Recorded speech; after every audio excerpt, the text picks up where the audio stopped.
Din, siapa yang pergi another group yang ahli parlimen yang pergi jumpa dengan Farhaj? Juga dikatakan, dikabarkan bahawa mereka juga dapat angpau. So saya nak tanya dengan Hamzah Zainuddin, siapa yang bawa?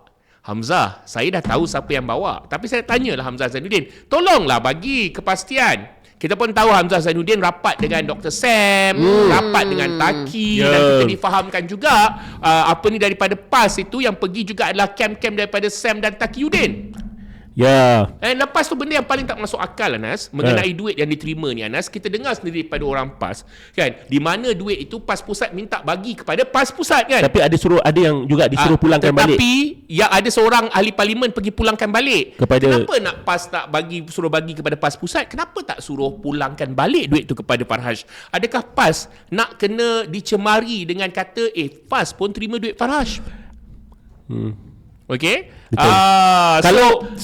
Kan, jadi bukan saja orang PAS yang telah pergi jumpa dengan Farhaj, ya. Siapa tu pun dah pergi jumpa dengan Farhaj. Siapa orang PAS, ahli parlimen PAS yang dah bersetuju untuk Anwar jadi PM penggal kedua dengan Anwar buang DAP lah. Kononnya Anwar ni akan buat kerajaan Melayu Islam lah. Korang ni sebenarnya penyokong Modi. Aku kaitkan korang ni dengan puak pelampau Hindutva. Tapi kau jahat, kau orang tunggang parti agama. Kan, kau tunggang parti agama. Kau orang dalam PAS ada 2 blok. PAS jangan berangan jangan berangan, jangan jadi macam DAP Bila Zahid kata DAP ada tim A, tim B, kau kata tak ada kami DAP. Lepas tu Anthony Lok kata DAP tak ada camp. Semua parti politik ada camp. Tapi ceritanya aku tak kisah pun parti politik kau ada camp tak ada camp. Tapi bila itu satu blok ni, itu normal. Parti politik kan. Tapi bila satu blok ni gila babi bang, sokong Anwar, dah setuju untuk Anwar jadi PM penggal kedua dan menamakan calon timbalan Perdana Menteri. Waduh. Cakap terus terang je lah macam ni lah. Sebenarnya cerita dia beginilah. Aku nak buka je cerita ni. Cepat. Buka je, boleh tak? Buka je.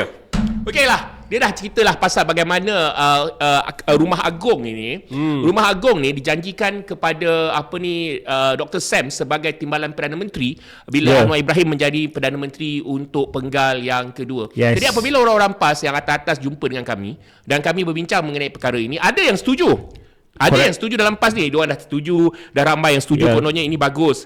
Kita faham bagaimana diumpan konon ini PAS ni sebenarnya susah rakyat Malaysia nak terima. Jadi apa kata kan, kena nak bagi rakyat Malaysia terima PAS, apa kata kamu jadi timbalan Perdana Menteri, lepas tu bila saya dah tak jadi Perdana Menteri, kamu jadilah Perdana Menteri.